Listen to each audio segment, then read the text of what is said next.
Good morning, student.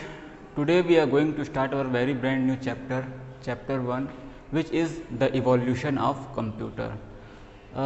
इस chapter में हम पढ़ेंगे कि कंप्यूटर का इवोल्यूशन कैसे हुआ, कैसे वो एक बड़े कमरे से निकल के एक छोटे से टेबल के ऊपर आ गया। ठीक है, तो इवोल्यूशन वर्ड का मतलब क्या है? What is evolution? Okay, evolution the gradual process of change and development of something is called evolution. तो इवोल्यूशन का मतलब क्या होता है?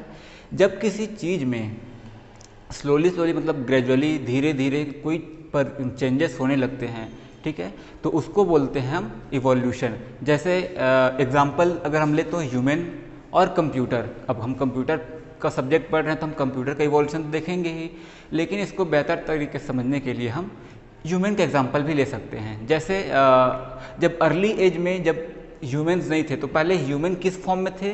जैसे पहले ह्यूमंस बंदर थे, फिर वो धीरे धीरे चेंज होते गए, उनके अंदर बदलाव आते गए, तो वो क्या बंदर किस फॉर्म में आने लगे? हमारे ह्यूमन बींग के फॉर्म में आने लगे, जिनको हम बोलते हैं ह्यूमन बींग या फिर होमो सैपियंस। तो पहले ह्यूमन क्या थे? बंदर थे। फिर धीरे धीरे आफ्टर मिलियंस ऑफ ईयर वो किस में ट्रांसफॉर्म होने लगे?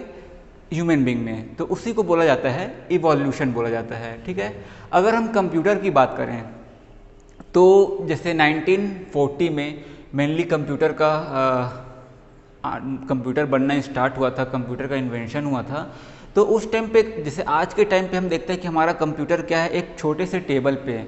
इवन हमारा जो लैपटॉप होता है वो भी एक कंप्यूटर, वो हमारे लैब में आके फिट हो जाता है। ठीक है, वो हम उसको कहीं भी ले जा सकते हैं, कंप्यूटर को कहीं भी रख सकते हैं। इवन हम अपने कंप्यूटर को एक हाथ से उठा सकते हैं। ठीक है, लेकिन जब स्टार्टिंग एज में 1940 के टाइम पे जब नया नया कंप्यूटर बनना स्टार्ट हुआ था तो वो इतना छोटा नहीं था। ओके, तो उस टाइम पे कंप्यूटर का साइज़ क्या था? एक बड़े से रूम के साइज़ का था।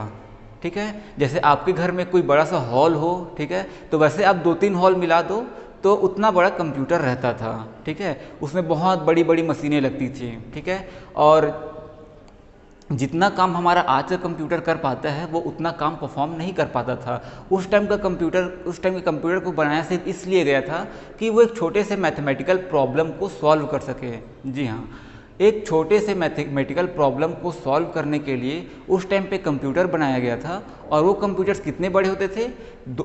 2-3 बड़े बड़े हॉल जितने बड़े होते थे। ठीक है, तो देखो अब स्टार्टिंग में हमारा कंप्यूटर कितना बड़ा था?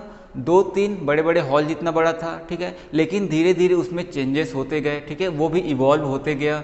बहुत सारे नए इन्वेंशंस आते गए, बहुत सारे न्यू मशीन का इन्वेंशन किया गया जिसका यूज़ करके हम अपने कंप्यूटर के साइज़ को क्या करते गए? छोटा करते गए। तो 1940 से 1950s, 60s, 70s, 80s, 19 और अभी 2020 चल रहा है। अब देखो कि कहाँ एक बड़ा सा हॉल और कहाँ एक छोटा सा टेबल। ठीक है, तो इस तरीके से क्या हुआ? कंप्यूटर का भी इवोल्यूशन हुआ। ठीक है, कंप्यूटर में भी चेंजेस आने लगे। ठीक है, नए नए इन्वेंशंस होते गए। इससे क्या हुआ? हमारा कंप्यूटर का जो साइज़ था जो कि बहुत बड़ा था वो एक छोटा सा साइज़ हो गया है। इवन जो हमारा आजकल का जो मोबाइल आता है वो भी उस टाइम के कंप्यूटर से बहुत हाई एंड हैं। ठीक है, अब जैसे आप लोगों ने सुना होगा अपोलो मिशन के बारे में, जो क्या बोलते हैं अमेरिका का फर्स्ट मून मिशन था, वो उस रॉकेट में जो अपोलो 11 था उस रॉकेट में जो कंप्यूटर सिस्टम लगा हुआ था वो बहुत ही लो एंड था एज़ कम्पेयर टू हमारा आज का जो मोबाइल है। अगर हम आज के मोबाइल को उस टाइम पे अगर यूज़ किया जाए तो वैसे 12 से 15 अपोलो मिशन किए जा सकते थे। ठीक है, तो आजकल के मोबाइल भी इतने हाईटेक हो गए हैं as compared to that era.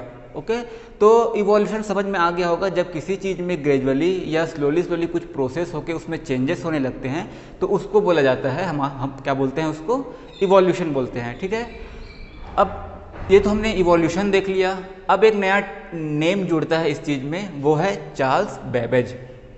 अब चार्ल्स बेबेज कौन थे?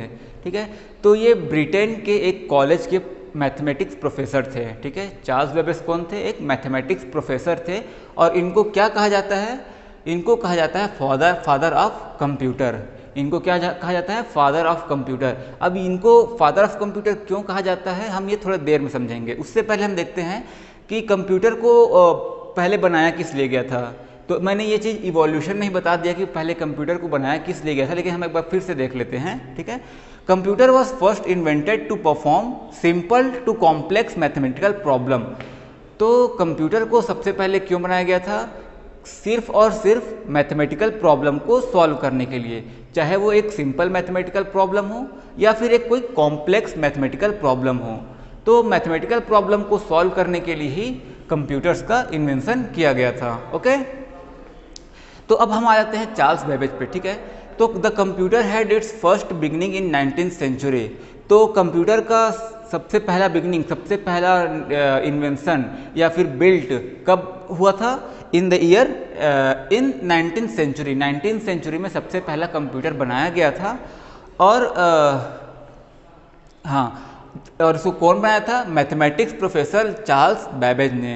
तो चार्ल्स बेबेज ने एक सबसे पहले कंप्यूटर नहीं बनाया था, उन्होंने एक अपने मैथमेटिकल प्रॉब्लम को सॉल्व करने के लिए एक इंजन बनाया था, और उस इंजन का नाम है क्या? Analytical engine. उस इंजन का नाम क्या था? Analytical engine. और उस चार्ल्स बेबेज ने इस इंजन को सिर्फ और सिर्फ अपने मैथमेटिकल प्रॉब्लम को सॉल्व करने के लिए बनाया था, और मेन कंप्यूटर का काम भी यही था, इसलिए इसको पहला कंप्यूटर भी बोला गया था, एनालिटिकल इंजन। उसके बाद इन्होंने बनाया डिफरेंशियल इंजन। ठीक है, तो ये एनालिटिकल इंजन क्या था? इस वर्ल्ड का पहला कंप्यूटर था। ठीक है, हम इसको पहला कंप्यूटर बोल सकते हैं। ठीक है, और it was use to solve mathematical problem. ये मैंने हमें स्टार्टिंग से बता रहा हूँ कि कंप्यूटर का यूज़ उस टाइम पे किस लिए होता था? सिर्फ और सिर्फ मैथमेटिकल प्रॉब्लम को सॉल्व करने के लिए। ठीक है, जैसे आज हम मैथमेटिकल प्रॉब्लम में कुछ करना होता है तो हम कैलकुलेटर का यूज़ करते हैं। ठीक है, तो सेम वर्क कैलकुलेटर का कौन काम करता था? कंप्यूटर वर्क करता था। कंप्यूटर उस टाइम का क्या था? कैलकुलेटर था। अब सोचो, आज का कैलकुलेटर तो हमारे मोबाइल में ही होता है, और उस टाइम कैलकुलेटर हमारा 2-3 हॉल इतना बड़ा था। ठीक है, अगर हम अपने स्कूल की बात करें तो हमारे स्कूल का जो कंप्यूटर लैब है वैसा आप 2-3 हॉल मिला दो तो उतना बड़ा कंप्यूटर होता था।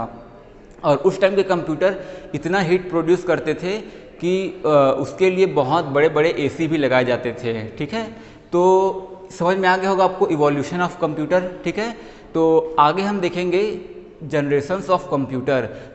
हर एक जनरेशन में क्या क्या चेंजेस होते गए कंप्यूटर में, क्या साइज़ में इंक्रीज़ हुआ या साइज़ में वो डिक्रीज़ हुआ। ठीक है, तो ये सब हम नेक्स्ट वीडियो में देखेंगे।